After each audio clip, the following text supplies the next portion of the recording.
You are listening to RudolfSteinerAudio.com. If you are listening to the podcast of this, it is located at RudolfSteiner.podbean.com. Please consider becoming a patron. This is a reading of a cycle of lectures by Rudolf Steiner entitled First Steps in Christian Religious Renewal. This is the discussion that was held after the fifth lecture in Stuttgart on June 15th, 1921. Rudolf Steiner. So, now that you are full of plans, let us begin. Emil Bach. We sat together this afternoon to try to determine what we can contribute toward clarifying what we ourselves must do. In relation to this work, the fundamental question arose as to what extent we should work openly. Insofar as there is clarity among us, we see that not everything can be handled in the same way. We must consider how we do so as a question of method or procedure. In each specific case, each individual must know what he or she may do. We now have a concrete goal before us, and that is the prospect of a course. We intend to gather at least 100 people for this course. After the course, we must take a big step into the public arena, and this we will do. We have even discussed the question of how to join our loose organization, and we have drafted a text for those who wish to participate. We have not prepared an entry process for individual people, but rather a joining in on the request for a course. This would be the most practical way to draw people. The text reads as follows.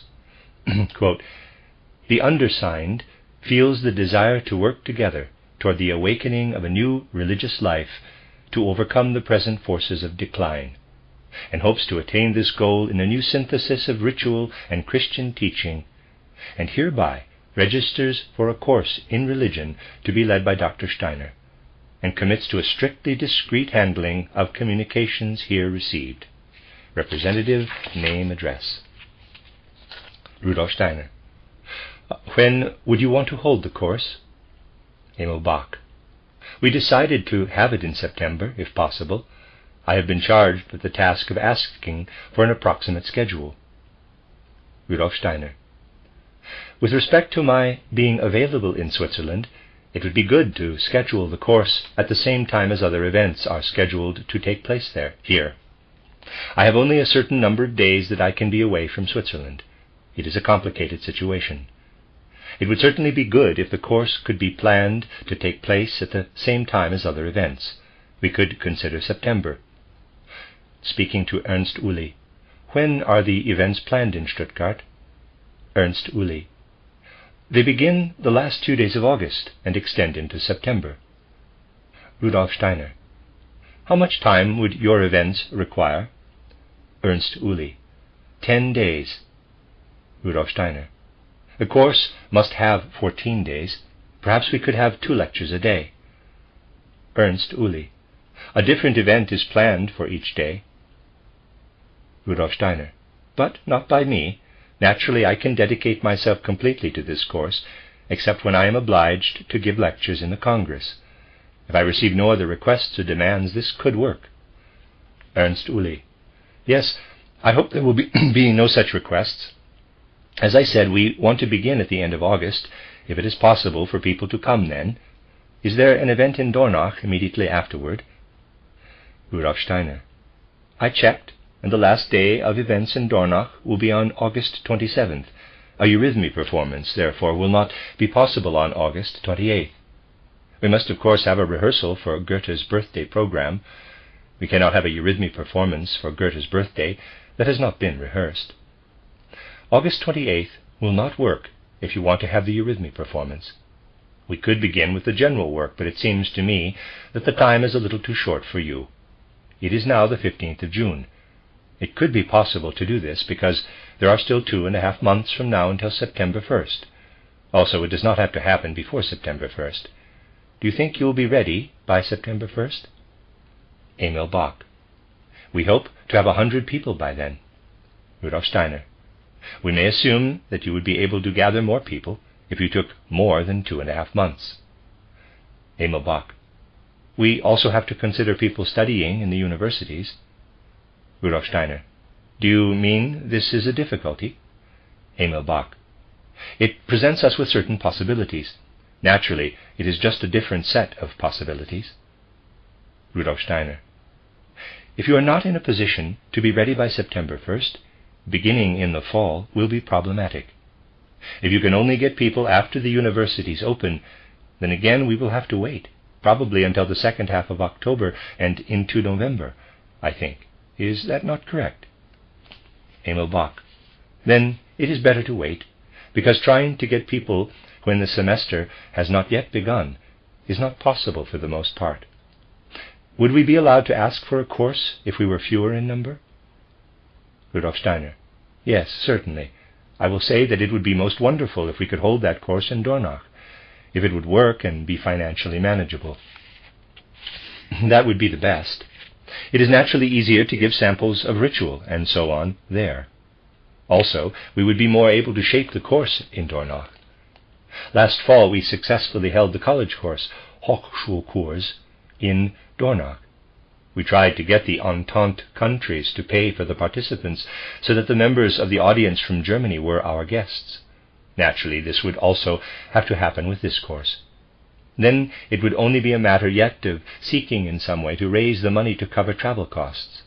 I think that to travel from Berlin to Basel would not cost much more than to travel from Berlin to Stuttgart. Accommodations in Dornach would also have to be arranged, but that can be decided later. It does not have to be handled now. I think that it would naturally be acceptable to some of you if we could hold the course in Dornach. In principle, you would not rule out this possibility, would you? The difficulty, my dear friends, lies in the fact that we could indeed suggest to the Entente countries that they support a general course of study, as it is an international event. However, the question is whether many people from the Entente countries are prepared to support only German theologians. We must, of course, tell them what the support money is for. That is the question. I almost believe that they would give their support, but whether they have it in their hearts to support only German theologians. For, and this might interest you, though I did not stress it especially in my talks, what I said to you is only valid for German theologians. The question is only ripe for decision in the Central European nations. Even in Switzerland, it would be useless to pose the question, and all the more so in France and England. Actually, it would be of no use in the Entente countries as such. You would be refused immediately. No one would understand that such a thing could be done. A participant. I thought that perhaps we could expect help from Holland. I also know Dutch theologians who are friendly to our cause, young theologians. Would Holland not be a possibility? Rudolf Steiner. Yes, of all places, Holland would enter most into consideration. I can well believe that we have some friends among the theologians there. But they will not exactly be the ones with the purse. I do not doubt that among Dutch theologians there are individuals who could understand the question.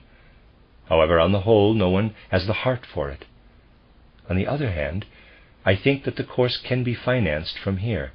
To raise the money from here to hold the course in Dornach would be invaluable. A participant. How is the matter seen in Sweden and Norway? Rudolf Steiner.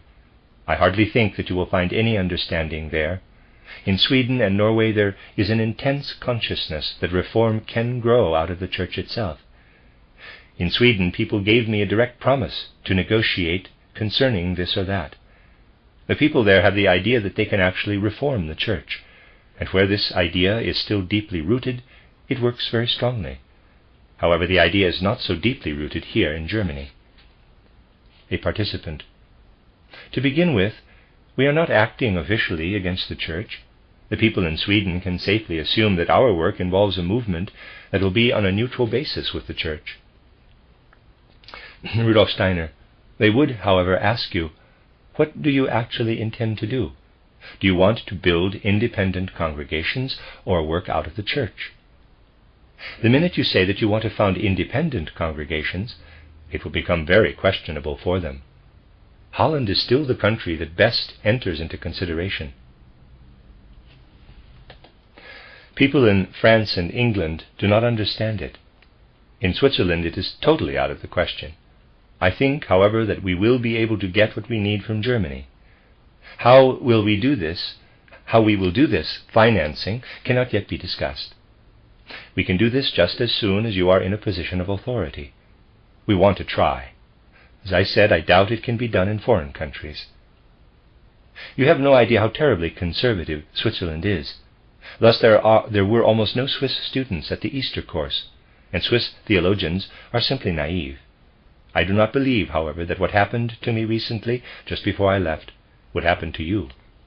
2 theology students from Basel came to me and asked me if I would like to respond to Heinzelmann and present a second paper against him at the seminary.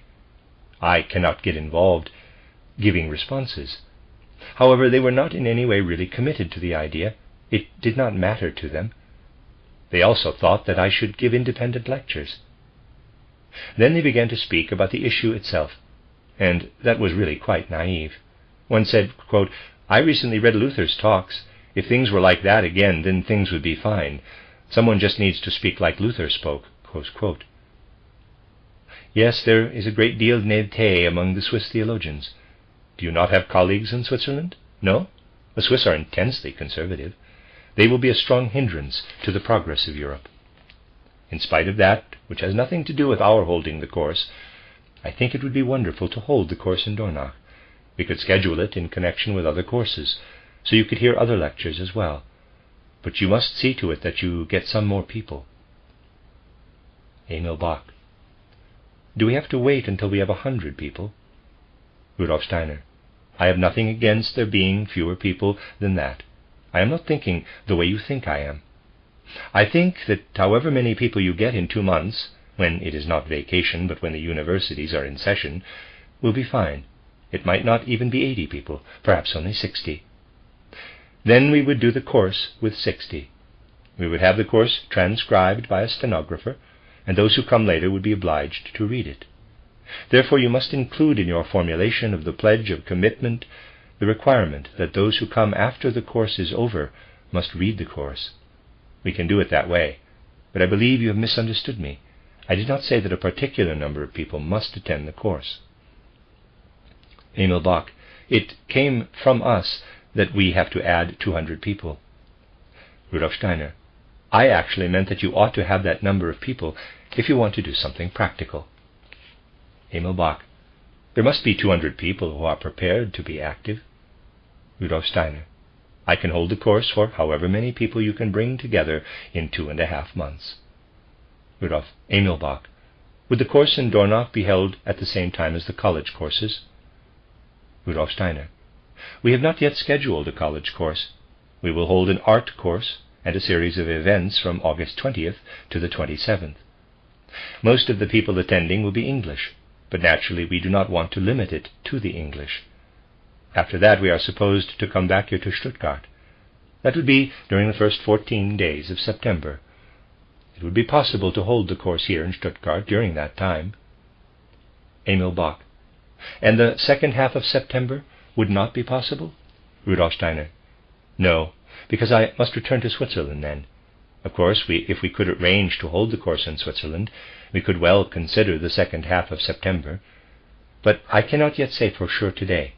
It is extremely difficult to procure the financial resources for what is needed. Emil Bach.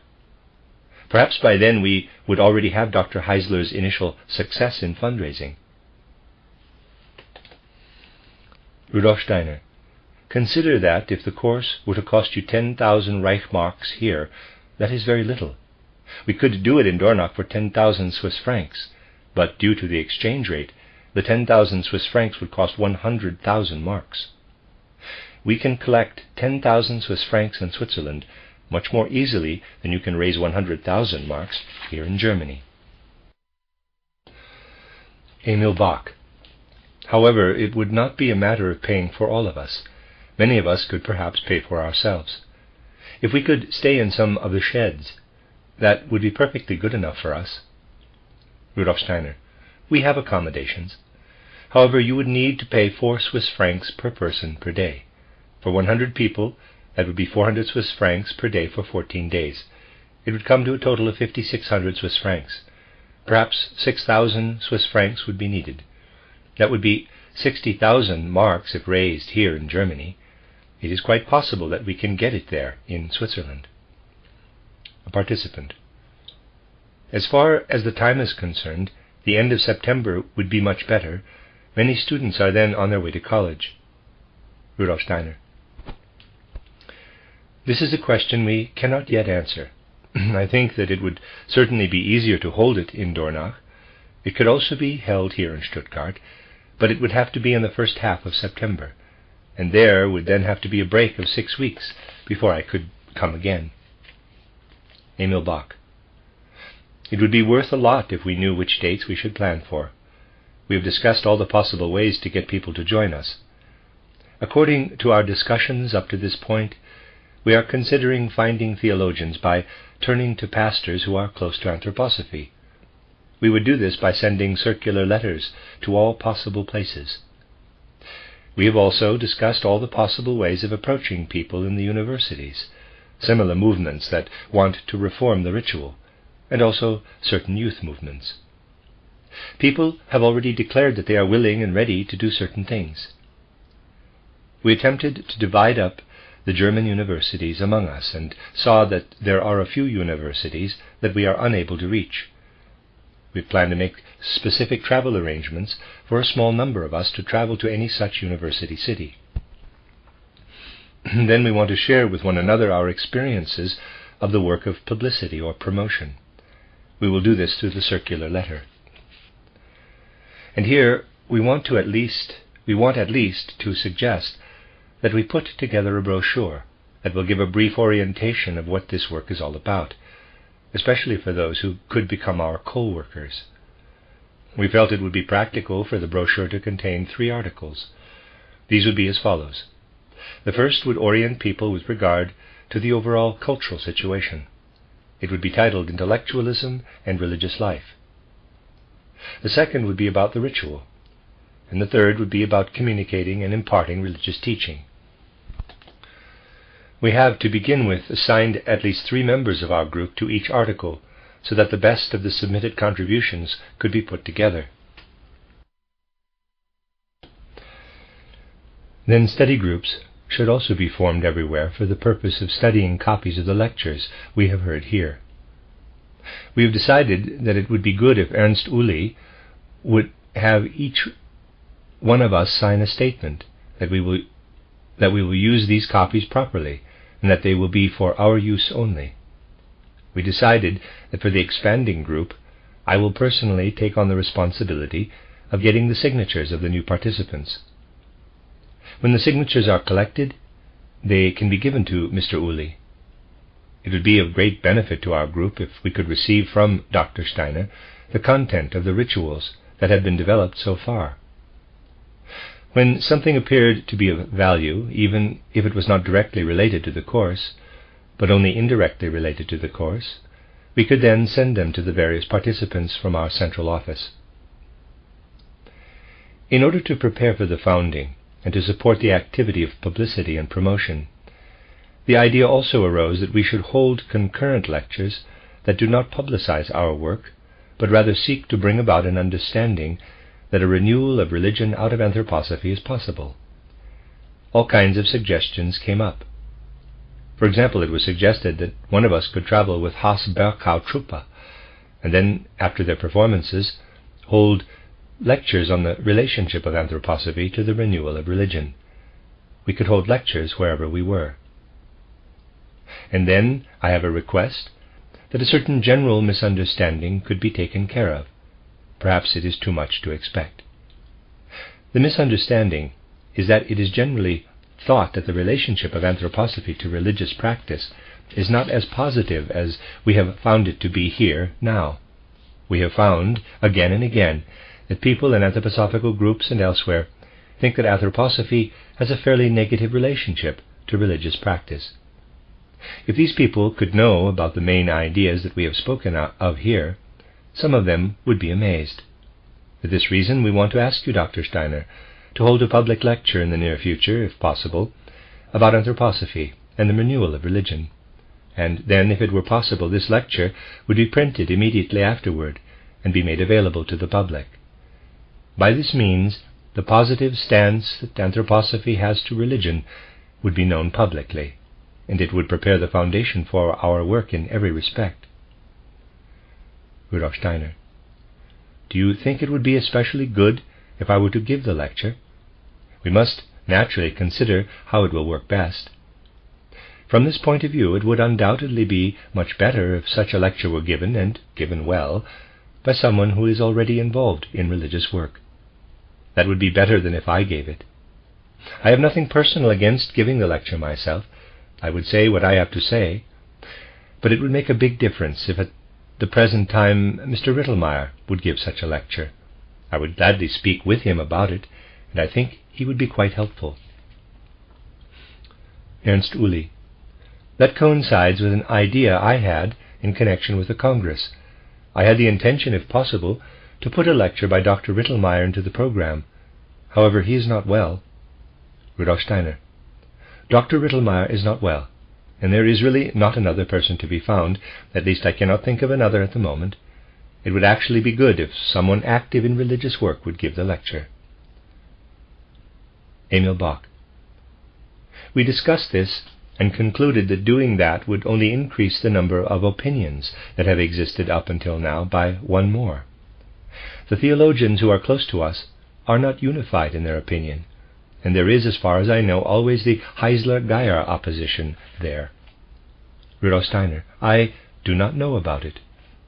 Emil Bach: Pastor Geyer says that anthroposophy is absolutely not a religion. It is only science, and can, as such, like any world view, only enrich religion. On the other side, there is a written piece by Dr. Heisler, which is at least understood to say that anthroposophy should replace religion. In our discussions, we were aware that this antithesis was always there. If Dr. Rittelmeyer joins in as a third opinion, people will all the more really not believe it. We were of the opinion that it does not have to be a lecture, but rather could be a pamphlet. The request for the lecture itself was supposed to mitigate our presumptuous request for a pamphlet. Rudolf Steiner: you see, it must absolutely be remembered that in the culture as a whole it is necessary that the origin and source of anthroposophy be seen to lie in scientific considerations. This is the first thing we must remember. Thus we cannot say that anthroposophy can replace religion directly, or that anthroposophy as such is only a renewal of religion. What I have stressed with you is that one needs anthroposophy for a renewal of religion, and that we should seek a specific religious stream that can need anthroposophy. This must be emphasized.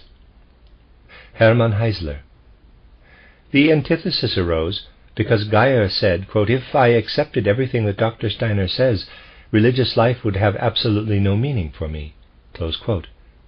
I responded with, quote, that is wrong, because anthroposophy is certainly not a religion, yet it necessarily becomes religion when it is understood correctly and builds religion.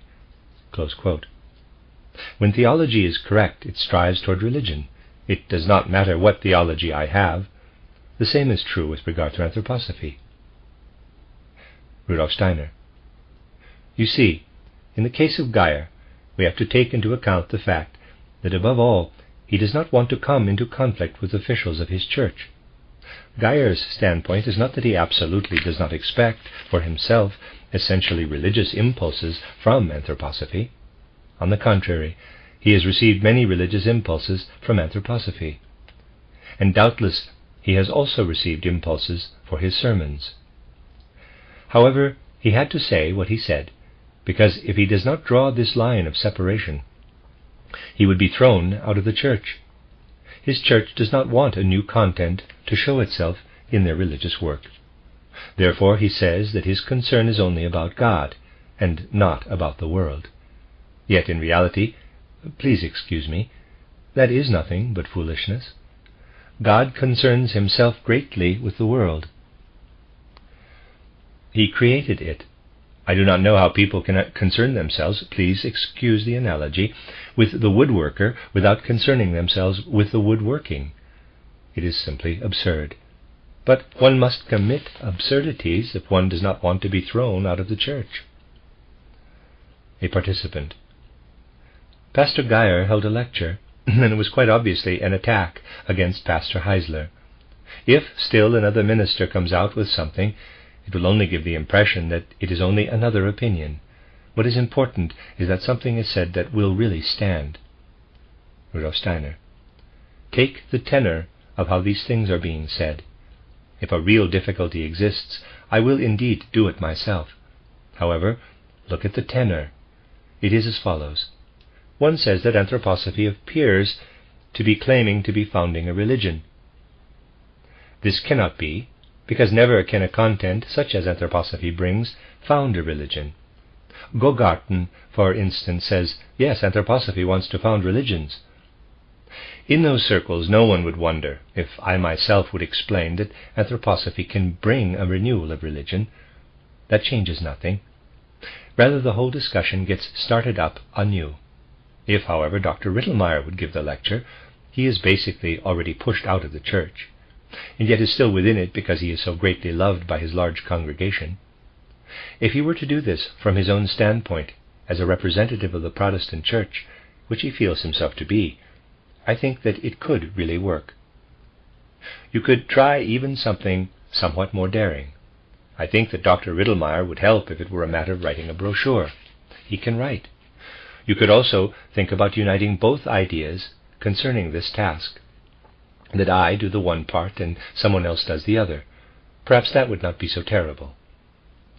Now the question is whether someone else besides Dr. Rittlemeyer could write this. Did no one else besides Rittlemeyer, from the theological side, write in the Lebenswerk, life work? Ernst Uli. No one besides Geyer. Rudolf Steiner.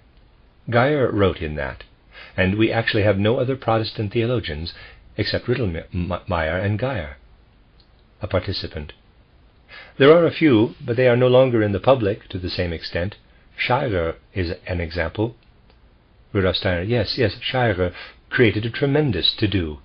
He held a lecture that was full of warmth for anthroposophy, but he could not finish it all in the same evening, and so he was going to finish it the following evening. However, after that first evening he received a dressing down. The next day, when he continued his lecture, he spoke against anthroposophy. That is a brilliant example. Hermann Heisler. I do not have the list here. Reverend Klein would be a possibility. And then there is the elderly minister in Der Pfalz, the Palatinate, Rhineland-Palatinate. Rudolf Steiner. Do you mean Sauter? An elderly gentleman like that cannot do this. Hermann Heisler. Jund in Mannheim? Rudolf Steiner. You can do it. Do you not have the courage to step forward to do it? Please do not misunderstand me. I have nothing against my writing such a brochure, but I believe that it would not work as powerfully as it would if it would come from a person who seeks the renewal of religion, from a religious standpoint. People will say about me, yes, sure, he wants anthroposophy, and he wants to renew all areas of life.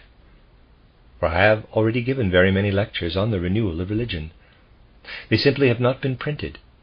In Berlin I gave lectures that speak to this topic, quote, the Bible and wisdom, close quote, for instance. I need only to refresh and renew what I have said, what I have often said about these things. I do not know, but you seem to think that people believe that anthroposophy does not seek to be a religion. Neither Brunn nor Gogarten, however, believe it. All those who write from the Protestant side do not proceed from the premise that anthroposophy does not want to renew religion. They fight against anthroposophy precisely because they are of the opinion that it does want to do it. A participant. Rittlemeyer could do the brochure. Rudolf Steiner. He would be able to write it. Emil Bach. We also thought about the prejudices, precisely in relation to religious questions, present among members of the Anthroposophical Society. Rudolf Steiner. Among the members. Emil Bach. There are certain prejudices present. Rudolf Steiner. Why do you say this? Emil Bach. One never finds the right attitude toward those who are theologians. Rudolf Steiner. That rests solely upon the fact that the kind of theologian which you represent has not yet appeared. You surely do not expect anthroposophists to have a much different judgment than you yourselves concerning the majority of the theologians. Anthroposophists take the position that you have taken, which is justified, even more than was the case up to this point. In order to protect anthroposophy, we will have to seek out absurdity in all areas and to set ourselves intensely against it. I can assure you that theologians achieve as much in relation to absurdity as in relation to the lie. Professor Traub, for instance, is an example of absurdity. He says that I maintain in my title Outline of Esoteric Science that the spiritual beings move like tables and chairs. He wrote that. When he was called upon to give an authoritative judgment, Dr. Traub wrote that I maintained that spiritual beings moved in Devachan like tables and chairs do in the physical world. Because he will not admit that he wrote this while he was in a condition in which for him tables and chairs move, I can assume nothing other than that it is an absurdity. You find these absurdities everywhere. Read Gogarten and so on, with attention to logical absurdities. And then, too, these people lie. They are so terrible in relation to untruthfulness that it is monstrous.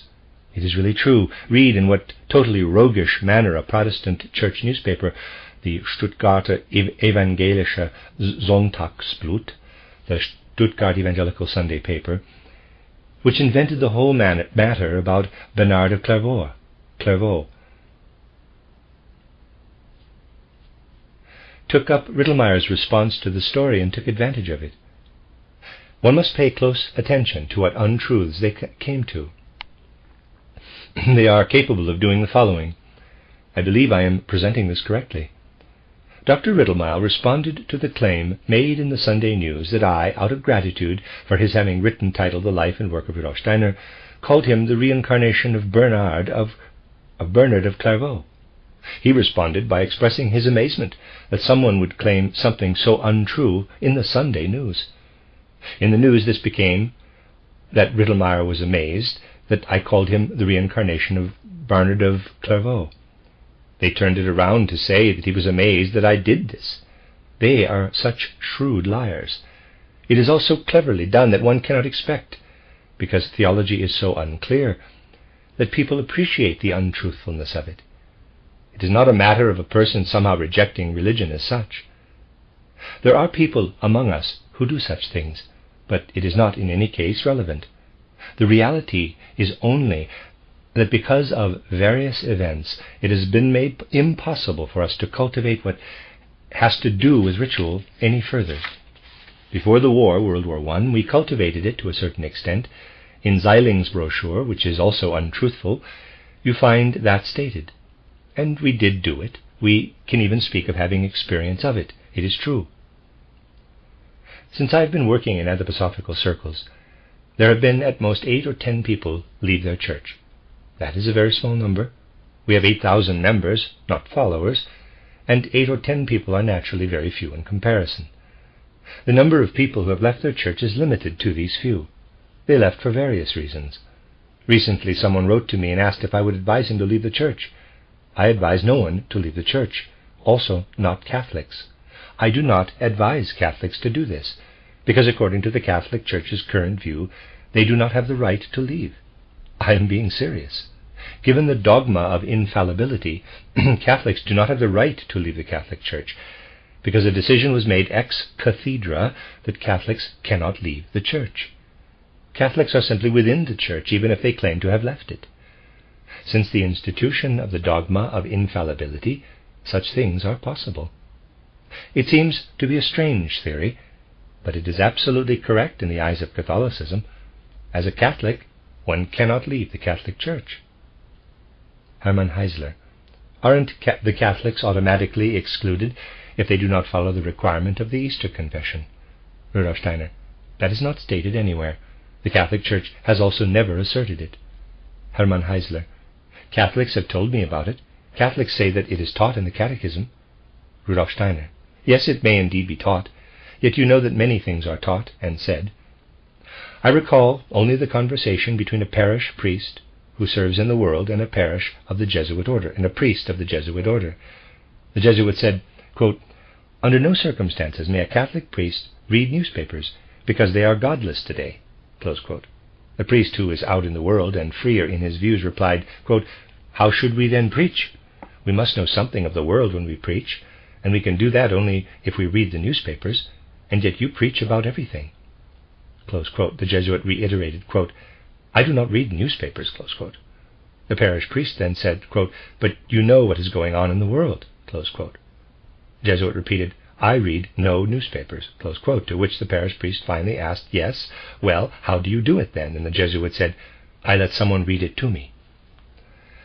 The Jesuit follows the requirement or commandment in the strictest sense. Yet, you see, Dr. Heisler, I do not know how a person is supposed to be excommunicated. Assume that a Catholic has not bothered with the Church for years. Do you believe that if I wanted to go to confession tomorrow, they would turn me away? I do not know how an excommunication would come about. The most curious thing happened to Franz Brentano, the philosopher. Brentano not only left the Catholic Church, he was an ordained priest, he converted to Protestantism, and also married. Yet the Catholic Church declared that he could not be called to a professorship in the university because he was still a priest. He was no longer looked upon as a Catholic. Indeed, he was excommunicated and he converted to Protestantism, but he was not allowed to become a professor, which he once was in the University of Vienna.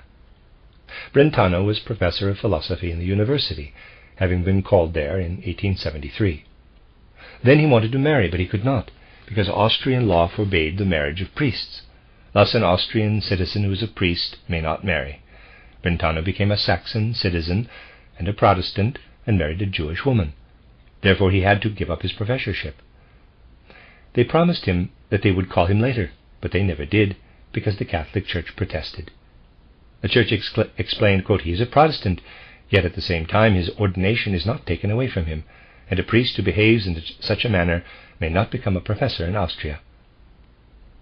Then Minister Conrad took heart and went to Emperor Franz Joseph to deal with it that way. The emperor looked at the situation and said, quote, "Yes, it is a devilish thing. Is the Jewish woman at least sauber?" Close quote. Sauber means pretty. This she was not. Therefore Conrad could not truthfully say that she was pretty. The emperor then said, "Then nothing can come of it." In conclusion, if you believe that I should write such a brochure, there is nothing to stop me from doing it, but it would perhaps be good if someone from the other side, from that of religious work, would write it. Emil Bach. Riddlemeyer has now written about anthroposophy and the renewal of religion, but I don't know if that is relevant, since he does not know what we have heard here. Rudolf Steiner. But tell me, do you not believe that it is not at all necessary for a renowned practitioner of religion to write this? Do you not believe that, for instance, one of you out of the circle of younger people could write such a piece, something that works purely out of its inner goodness and soundness? Would it not be better if precisely someone who seeks religious renewal were to write it, rather than someone who is known for writing from the standpoint of anthroposophy? It would work even if the person who writes it does not want to become a priest. I do not know why a younger person could not do it. It just might be done well. Think about it. Now, I will never refuse to do it. I would, of course, do it. Emil Bach. I ended my report with the fact that a central office would be set up in Berlin. It would be worthwhile for us, first of all, to stay in constant contact with Dr. Steiner from there, if possible, at least temporarily. Rudolf Steiner. That will work well.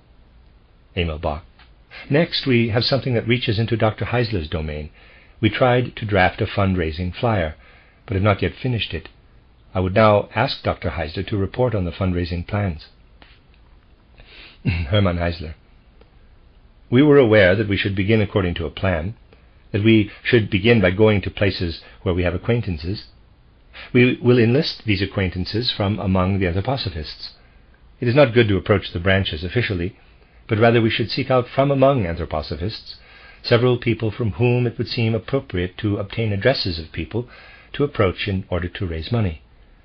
We are convinced that a great number of our members will support our cause. Therefore it would be better to begin with to turn to others. We are certain about members of the Anthroposophical Society. We do not need to cultivate them just now. The person in question should bring the people he or she has collected together into a committee of representatives.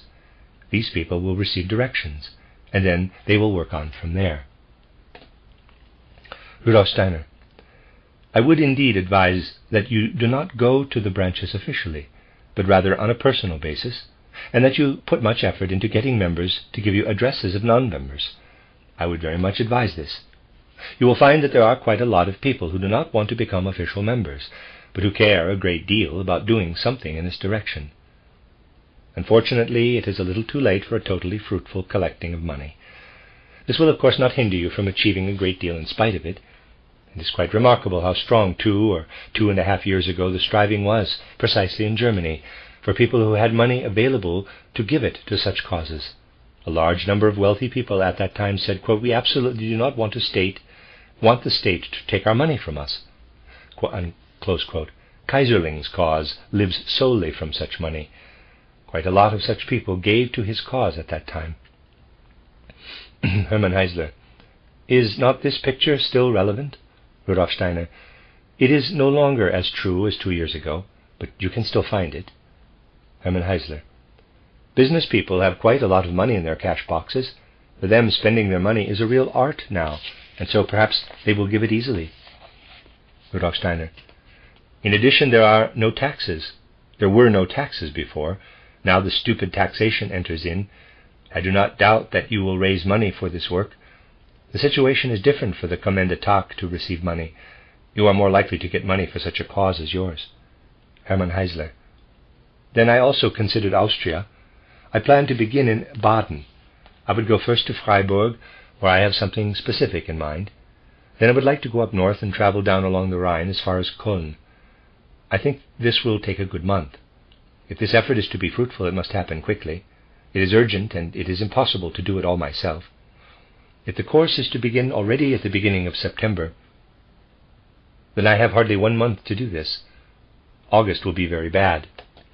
It is not a practical time. September and October again will be better, but I can promise little from August. Therefore I thought that if the question of time becomes urgent, I would ask Rudolf Meyer to take over the fundraising in Hanover, and the gentleman in Berlin to work there. If I have the time, which I doubt, I will make short visits to the cities in southern Germany. Otherwise, that must wait until later. It would follow that we would take a break in August. Then it would be possible for me to take a trip to Saxony, and perhaps also to Lake Constance and Constance. It does not make sense to plan further ahead than that, because the plans for further work must arise out of practical experience. Dr. Steiner, would you like to say something about all this? Rudolf Steiner: While I am here, I will think about this issue, and then we can still talk it over. Hermann Heisler: I would like to go to the Executive Council and ask that they call together the appropriate people. Then it is a question of what should be done first with the money. I was of the opinion that we should open a checking account in my name, and then we would invest it with the Kommende Tag, where we hope to receive quite a high rate of interest. There is a certain lack of clarity concerning the favor that the Kommende Tag wants to do for us. In addition to my salary, there would be travel expenses for the people who help, Mr. Meyer, etc., postage, printing, and all the other expenses. Then the course itself also comes under consideration. We hope that the Kommende Tag will support us for the first 3 months.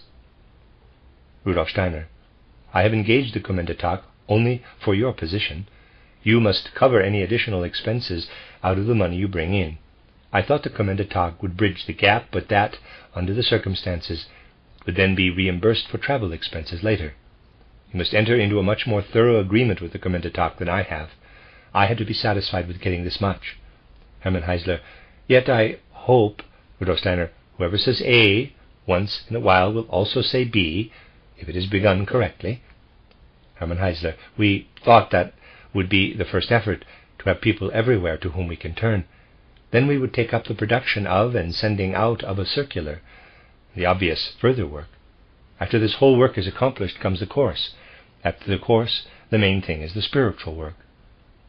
Rudolf Steiner: However, if it is not to turn out badly, the spiritual activity must begin immediately by the taking on of pastoral positions or by founding communities. One may not represent this cause theoretically. It must be taken up practically. Hermann Heisler: It would perhaps also be good if one would let the religious element flow into lectures. Rudolf Steiner: I am of the opinion that it would succeed if all the young theologians who now join this loose union set to work directly to enter into the office of the priesthood, to enter into practical religious work. I do not know that it is much use to propagate ideas and campaign for ideas. I believe it is more likely that to do so would weaken the impetus. Emil Bach: We were not clear whether we should immediately put a ritual in place, or whether we should prepare for it through our work. Rudolf Steiner: You see, as soon as you think of founding a community, of beginning pastoral care, you must begin to practice real pastoral care with the ritual. A participant: Some people are perhaps old enough to be able to prepare themselves. In any case, many are not. Those should then come after the others. Rudolf Steiner: Yes, that too is correct. But most of you are younger theologians. More particularly, some of you who are here will enter into pastoral positions before too long. I do not know that you should aim to wait until your studies are completely finished. You can found independent communities quite well with only 3 semesters behind you, if you just try really to penetrate into matters, though of course the course will help you penetrate into them more deeply. You must, however, under all circumstances, believe that you could already exercise pastoral care better than others who may have 8 semesters behind them. If you do not really believe this, you will have too little impetus and drive. You cannot let that happen. A participant: There is always the danger that the academic degree will not be attained. Rudolf Steiner: But in other fields many students have enrolled somewhere and later they went after a doctorate. That would be possible here. A participant: Perhaps they would not admit us. Rudolf Steiner: That is a question. Naturally, it is certainly necessary to attain an academic degree, because otherwise people would form the prejudicial judgment that only the broken lives, those who could do nothing else, do something like this, which must not happen. Even if you first build communities for a time and then, after a few years, complete your degree, it can be done. There have always been people who stayed registered and then later took their oral exam. A participant: If giving pastoral care is enough, then the degree has no significance. Rudolf Steiner: Do you think it is difficult to get a doctorate? A participant: 6 semesters are necessary. Rudolf Steiner: Somehow it has always been possible. For example, 20 years ago, Mr. Posadzi came to me and said, I want to get a doctorate in philosophy. Could you look through my dissertation? I want to write about Herder. He had written a good dissertation. He only committed the grave error of quoting from my title, Christianity as Mystical Fact. And he was told, No, if you quote Steiner, we will not accept your dissertation. He did not want to delete the reference, and so he came back to me. I told him to go to Gideon Speicher, under whom he gained a Doctor cum laude degree. You can always do it somewhere. Of course, you can no longer do it under Gideon Speicher in Münster, because he is no longer living. Previously, people could get their doctorate under Speicher's successor. He is actually a blustery type, but not the worst. His name is Braun. Himmelbach: The one who wrote about Schelling? Rudolf Steiner: Yes. There is also one of your colleagues who wants to get his doctorate in Basel, Altemüller. He also is part of your circle. Hermann Heisler: Lauer, Doldinger. Rudolf Steiner: They are theologians. I am convinced that among other students are those who take the reverse course. Speaking to Gottfried Husemann: You studied chemistry, did you not? Once there is a movement, there will be philosophers who transfer to religious practice. This Mrs. Plinke, isn't she interested also? Many people will undoubtedly come around to theology. A participant: I would like to ask how we could get the lectures Bibel und Weisheit, Bible and Wisdom. Rudolf Steiner: I will check into that when I go to Berlin. There were still copies on hand. Frau Dr. Steiner will know. I will see if there are copies. A participant: Perhaps there are also other texts? Rudolf Steiner: I will have the lectures looked at. I have spoken many times about the relationship to religion. It is extraordinarily difficult, especially because of the large amount of literature produced by theologians, to come to a conclusion with people. When one refutes something, they twist it around to say something else. One is never done with them. It is much easier to write something than to speak about it with people. For their own purposes, such people cannot be truthful. This leads them to speak untruths in other areas also. They find it totally appropriate to speak untruths. For example, in the article in which Traub did what I mentioned before, he was so brazen as to write that he could no longer remember my cultural appeal, and also that he had not read it carefully, but he could only say that he has seldom seen something so pompous. You can find that in the essay that he wrote as a supposed authority. His essay is full of such things. It contains the wonderful statement, quote, in quotes, quote, let me say that again. It contains the, in quotes, wonderful statement, quote, anthroposophy calls itself a secret science. However, what is secret is not a science, close quote. He calls this a self-contained contradiction, an oxymoron. Above all, esoteric science is not secret. But even if it were, that would not preclude its being a science. Secret and science are two things that have nothing to do with each other. Such literature is terrible. It teems with such statements. One of our members took the trouble to pull together all the concrete untruths in Frohmeyer's booklet. I believe there were 183. Let us meet again at 8 a.m. tomorrow. The end of the discussion after Lecture 5.